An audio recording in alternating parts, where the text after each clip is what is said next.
السلام علیکم ورحمۃ اللہ وبرکاتہ۔ سنو نیوز ایچ ڈی میں آپ کا میزبان ڈاکٹر عمر ریاض عباسی آپ کی خدمت میں حاضر ہے۔ ناظرین، آج کا موضوع ہے قرآن کا سیاسی نظام۔ آج ہم بات کریں گے قرآن کی سیاسی معاشی تعلیمات پہ، حکومت و سیاست اور قرآن پہ۔ بنیادی تصور ذہن میں رکھ لیں کہ انسانی زندگی کے مختلف ادوار نے، جو تاریخی ادوار ہیں، انہوں نے ایک چیز جو ثابت کی ہے کہ انسانی معاشرے سے وابستہ امور کی تدبیر اور سیاست پر خاص توجہ رکھنی چاہیے، کیونکہ معاشرے کے نظام کو عقل و رسم و رواج اور شرع نے موضوع بحث قرار دیا ہے۔ یہ شریعت کا موضوع ہے، اور ان میں سے ہر ایک کے تقاضے کی بنیاد پر انسان معاشرے کا نظام تیار ہوا ہے۔ اور سیاست اور نظم و نسق کا مسئلہ اسلام میں انسانی زندگی کے مختلف ادوار نے ثابت کیا ہے کہ انسانی معاشرے سے وابستہ امور کی تدبیر اور سیاست پر خاص توجہ ہونی چاہیے۔ ٹھیک ہے، سیاست اور نظم و نسق کا مسئلہ اسلام میں دوسرے ادیان سے کہیں زیادہ اہم اور نمایاں ہے۔ اسلامی احکام اور قوانین پر جب ہم طاہرانہ نگاہ دوڑالتے ہیں تو سیاست کو شرع مقدس یعنی شریعت سے جدا نہیں کیا جا سکتا، کیونکہ شریعت کے تار و پود میں سیاست مضمر ہے۔ حکومت ہو، ولایت، امر بالمعروف، نہی عن المنکر، جہاد، دفاع، قضاوت، شہادت، حدود، قصاص، تجارت، معاملات، معیشت، نابالغ، یتیم اور مجانین کی داد رسی، سماجی اور گھریلو حقوق، تربیتی اور ثقافتی امور، اقتصادی مسائل، زکوٰۃ، خمس، غنائم، ذمی اور اہل کتاب کے احکام، دوسری ملتوں سے امت مسلمہ کے تعلقات، جنگ و صلح اور اسی طرح کے دیگر مسائل ان فقہی اور اسلامی معارف کے زمرے میں شامل ہیں، جنہیں معاشرے کی سیاست و تدبیر سے علیحدہ نہیں کیا جا سکتا۔ یہاں تک کہ عبادات میں سے حج، نماز جمعہ اور جماعت کا تعلق سیاست سے قابل توجہ ہونے کے ساتھ ناقابل جدائی ہے۔ ٹھیک ہے، جمعہ ہے، باجماعت نماز ہے۔ پھر پیغمبر اسلام صلی اللہ علیہ وسلم کی سیاست جو ہے وہ سیرت، دونوں ایک کھلی کتاب کی مانند ہیں جو مسلمانوں کے لیے مشعل راہ ہے۔ اب یہ ایک امپورٹنٹ چیز میں آپ کو بتا دوں کہ یہ کہنا غلط ہے کہ رسول خدا صلی اللہ علیہ وسلم محض عبادات، اعتقادات کی تعلیم اور لوگوں کی تربیت و ہدایت ہی کرتے رہے۔ اسلامی ملک کے اندرونی اور بیرونی سیاست سے ان کا کوئی واسطہ نہ تھا۔ یہ تصور غلط ہے۔ اب اس کا اثبات کیسے درست ہے؟ مختلف ملکوں کے سربراہان مملکت کے نام آپ صلی اللہ علیہ وسلم کے خطوط، عملی طور پر ظالم و جابر افراد کے خلاف اقدامات، شیطانی سیاست اور سیاست مداروں سے ٹکر، باطل کے خلاف جنگ میں لوگوں کو جمع کرنا، مسند قضاوت پر بیٹھنا یعنی عدل و انصاف قائم کرنا اور تمام سماجی امور میں رہنمائی کرنا، ایسے رویے اور طور طریقے ہیں جن کو آپ صلی اللہ علیہ وسلم کی سنت و سیرت سے جدا نہیں کیا جا سکتا۔ ٹھیک ہے، لہذا سیاسی مسائل کی اہمیت، ان کا شریعت سے تعلق اور بانی اسلام کی ان معاملات میں براہ راست رہنمائی، نیز اسلامی معاشرے کی ہدایت کی ذمہ داری نہ صرف عقل و شرع کے بدیہی امور میں شمار کی جاتی ہے بلکہ ان میں ابہام کی کوئی گنجائش نہیں ہے۔ یہ بیسک تمہید میں آپ کو بتا رہا ہوں۔ تو لہذا آج کی ہماری جو گفتگو، اس کا موضوع اسلام کا سیاسی نظام قرآن کی صورت میں ہے۔ تو جو مختلف امور جن کو ہم انالائز کریں گے، نمبر ایک، سیاست کا مفہوم اور حیات انسانی میں اس کا مقام، اور اس کے بعد اسلام میں سیاست اور اس کے ابعاد، پھر اسلام کا سیاسی نظام اور قرآن میں اس کے مقدمات و اصول، اور پھر آخر میں قرآنی نقطہ نظر سے سیاست کے مقاصد۔ پہلے ہم سیاست کے مفہوم کو لیں۔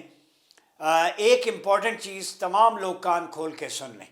لفظ سیاست کے مروجہ اور دنیا کے دھوکے باز سیاسی رہنماؤں کے عمل کو مد نظر رکھتے ہوئے یہ بات کہی جا سکتی ہے کہ لفظ سیاست کے معنوں میں اتنی تحریف کی گئی ہے، اتنا تغیر و تبدل، کہ آج دنیا میں جو کچھ ہو رہا ہے وہ اس کے لغوی اور حقیقی معنوں سے متضاد ہے۔ پہلے یہ کلیئر کریں، چونکہ ہمارے یہاں ڈسکشن ہے، یہ پالیٹکس ہے، یعنی نیگیٹو پورٹرے کیا جاتا ہے پالیٹکس کو۔ یہ بات ہم کو مجبور کرتی ہے کہ ہم سب سے پہلے لفظ سیاست کے مفہوم کی توضیح پیش کریں، اس کے بعد سیاسی نظام کے ابعاد اور قرآنی نقطہ نظر پر اس کے مقاصد پر روشنی ڈالیں۔ اگر لغت کو دیکھیں تو اسلامی کتابوں کے ماخذ اور متون میں جو درج لفظ سیاست کے معنی ہیں، اس سے یہ معلوم ہوتا ہے کہ سیاست کے حقیقی معنی انسانی معاشرے، ملک اور عوام کی سرپرستی اور قیادت ان کے بات پر مشتمل ہے جن کے ذریعے ان کی فلاح و بہبود اور ترقی کی ضمانت ملتی ہے۔ ٹھیک ہے، بعض کتابیں مثلا مجموع البحرین لغت کی ایک بہت اتھینٹک کتاب ہے، اس میں لکھا ہے ساس یسوس الرعیہ امرہا و نہاہا، سیاست کے معنی عوام پر احکام جاری کرنے اور پابندی عائد کرنے کے۔ حدیث میں ہے ثم فوض الی نبی امر الدین والامہ لیسوس عباد، کہ دین اور امت مسلمہ سے وابستہ امور کی ذمہ داری آپ صلی اللہ علیہ وسلم کو دی گئی ہے تاکہ لوگوں کو سیاست اور رہنمائی کریں۔ یہاں سیاست بمعنی اصلاح ہے، تدبیر ہے، یہ پازیٹیو ایکسپرٹ ہے۔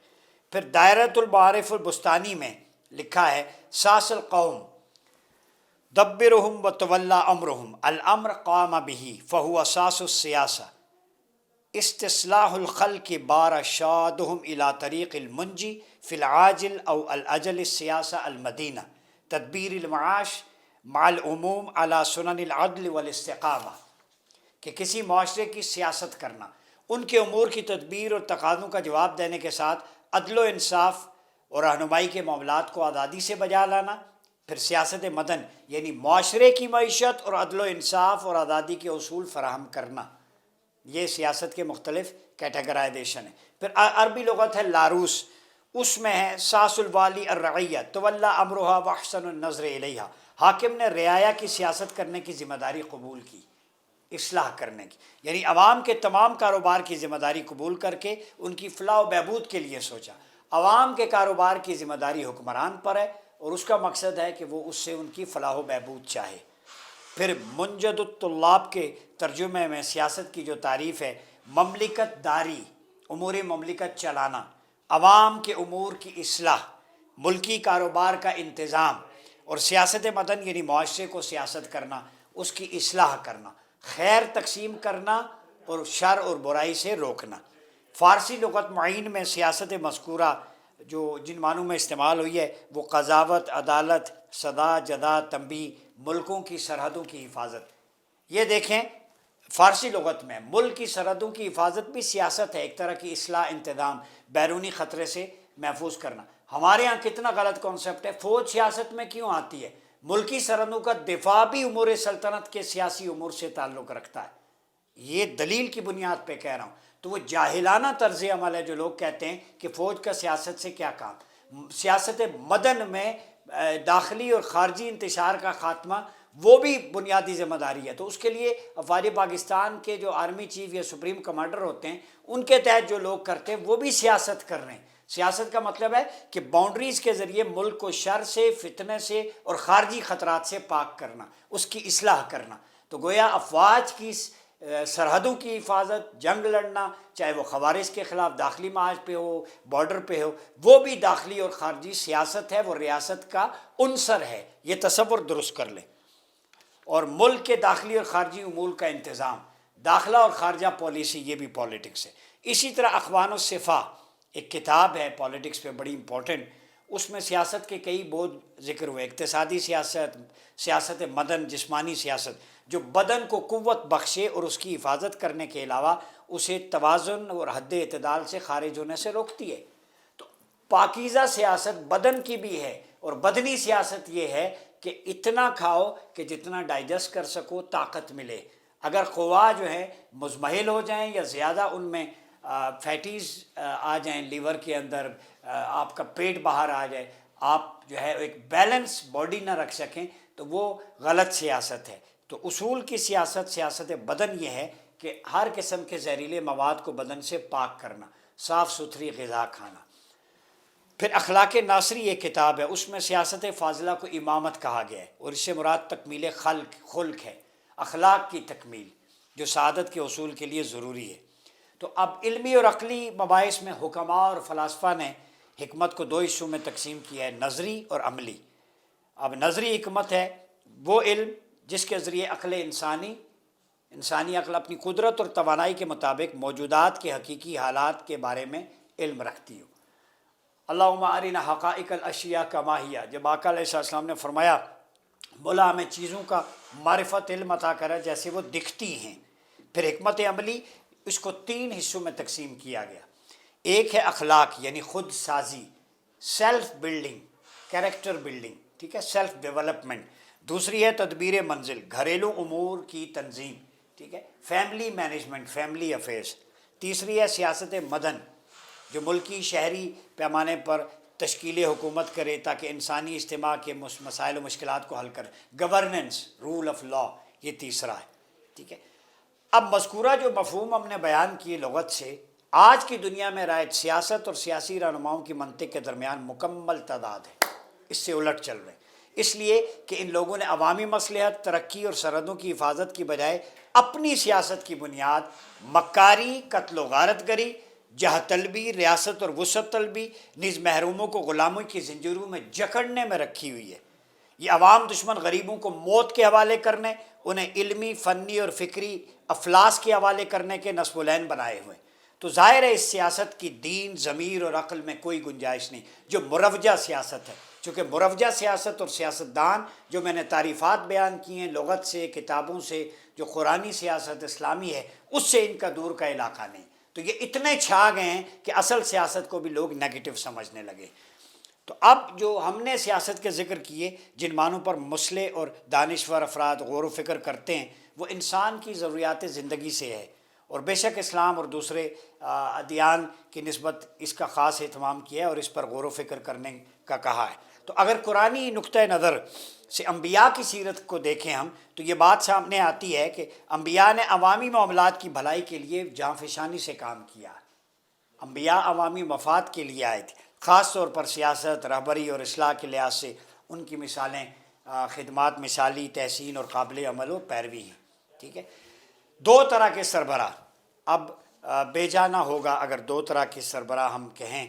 یہاں ایک خاص نقطے کی طرف توجہ مبذول کراؤں گا کہ قرآن نے 2 طرح کے سربراہوں کا ذکر کیا ہے، الہی رہبر اور شیطانی سربراہ، جو ایک دوسرے کی مخالف جہت میں چل رہے ہیں۔ قرآن میں جہاں ان دونوں کا ذکر ہوا ہے وہاں ان کے حکمرانی کے طریقوں کی بھی وضاحت کی گئی۔ تو اسلامی سیاست میں 2 طرح کے سربراہ ہیں، ڈیوائن ریپریزنٹیٹیو ایک کو کہتے ہیں، اور دوسرا ہے ڈیول ریپریزنٹیٹیو، الہی رہبر اور شیطانی سربراہ۔ جیسے پہلا سلیمان اور بلقیس کے سلسلے میں جو قرآن مجید کے اندر بیان ہوا ہے کہ اس نے کہا کہ بادشاہ جب اس علاقے میں داخل ہوتے ہیں تو بستی کو ویران کرتے ہیں، صاحبان عزت کو ذلیل کرتے ہیں، ان کا طریقہ کار یہی ہوتا ہے۔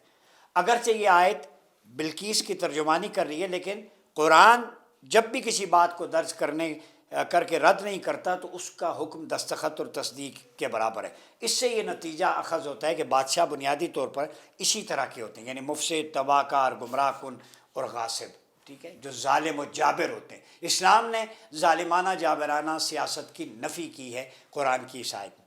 پھر موسیٰ علیہ السلام، خضر علیہ السلام سے متعلق کشتی کا واقعہ جو بیان ہوا ہے کہ جہاں تک اس کشتی کی بات ہے تو اس کا تعلق ان غریب افراد سے تھا جو دریا میں کام کرتے تھے، اور میں نے اس کشتی میں، خضر علیہ السلام کہتے ہیں، اس لیے سوراخ کرنا چاہا کہ ایک ایسے بادشاہ کا تسلط تھا جو کشتیوں کو ہتھیا لیتا تھا۔ تو قرآن میں مسرفین، مستکبرین، مفسدین، مترفین جیسی جو ہے وہ تعبیریں طاغوتوں اور صاحب مال و قدرت سربراہوں کے لیے استعمال ہوئی، ٹھیک ہے۔ یہ طاغوت والے، ماہل ثروت، صاحب قدرت سربراہ، ان کی قرآن نے ایٹیچیوڈ اور نیگیٹو ایٹریبیوٹس بیان کر کے نفی کی۔ حقیقی سربراہ کون ہے؟ ایسے واقعات قرآن میں ہمیں ملتے ہیں جنہوں نے عوام کی مصلحت کو مد نظر رکھتے ہوئے صحیح اقدامات کیے۔ ایک واقعہ تو وہی ہے کہ بنی اسرائیل نے اپنے ایک نبی سے درخواست کی انہیں ایک ایسا فرما روا دے جو ان کو ساتھ لے، دشمن کا مقابلہ کرے۔ وقال لهم نبیہم ان اللہ قد بعث لکم الطالوت ملکا، ٹھیک ہے، کہ ان کے پیغمبر نے کہا اللہ نے تمہارے لیے طالوت کو حاکم مقرر کیا ہے۔ ان لوگوں نے کہا یہ کس طرح خدمت کریں گے، مال کی فراوانی نہیں ہے، اس سے تو زیادہ حقدار ہم ہیں۔ نبی نے جواب دیا کہ اللہ نے انہیں تمہارے لیے منتخب کیا، علم و جس میں وسعت عطا کی ہے، اللہ جسے چاہے عطا کرے۔ تو یہ آیت ان افراد کے افکار و خیالات کی تردید کرتی ہے جو سربراہی کے لیے مال و ثروت ضروری سمجھتے ہیں، اور ایسے معیار سے آشنا کرتی ہے کہ جو کسی فرد کی حکمانہ لیاقت اور قابلیت کا ثبوت فراہم کرتا ہو۔ کمپیٹنسی، آنیسٹی، کریڈیبلٹی، یہ کرائیٹیریا ہے۔ سٹیٹس کو جو آج ہمارے ہاں چل رہا ہے وہ کرائیٹیریا نہیں ہے۔ یہاں علم و قدرت کو استحقاق فرما روائی کا معیار قرار دیا۔ معیار اور کرائیٹیریا حکمرانی کا ہے، علم ہو، قدرت ہو، ویژن ہو، آنیسٹ ہو، ٹھیک ہے۔ اس آیہ مبارکہ میں ایک لطیف نقطہ ہے جو سربراہی قابلیت اور صلاحیت کی بنیادوں پر مستحکم ہوتی ہے، وہ الطاف باری تعالیٰ سے سرشار ہوتی ہے، اللہ کا لطف ہوتا ہے، اور خدا بند کریم ہر کسی کو وہ عطا نہیں کرتا، جس کے پاس علم اور قدرت ہے اسی کو عطا کرتا ہے تاکہ لوگوں میں وہ فلاح و بہبود کا تصور عام کر سکے۔ ٹھیک ہے، تو یہ تین چار چیزیں جو میں آپ کے سامنے رکھنا چاہتا تھا، ان کی روشنی میں ہم اگر اسلامی پولیٹکس کو دیکھیں تو اس کا دائرہ کار قرآن سے شروع ہوتا ہے، وہ انبیاء کی سیاست ہے، اور قرآن مجید میں جو دو طبقات کا ذکر ہوا ہے، ایک طاغوت کا، ایک الوہی سربراہوں کا، وہ انبیاء کرام ہیں جنہیں اللہ نے ملک بادشاہت بھی عطا کی، وہ پبلک افیئرس پولیٹیکل افیئرس بھی ڈیل کرتے، سرحدات پہ بھی جاتے۔ تو ایک اسلامی حکومت کے اندر جو بیسک رکس ہے، حاکم وہ ہوگا جس کے پاس جسمانی قوت بھی ہو، ذہنی بھی ہو، وہ سرحدوں کا محافظ بھی ہو، منصب قضاء و عدالت کو اجرا کرنے والا بھی ہو، قرآن و سنت نافذ کرنے والا بھی ہو۔ تو ایسے حکمران جو ہے وہ معاشرے کے لیے اسلامی سیاست کے اصل حقدار ہوتے ہیں۔ اپنا بہت خیال رکھیے گا، اپنے میزبان ڈاکٹر عمر ایاز عباسی کو اجازت دیجیے، اللہ حافظ۔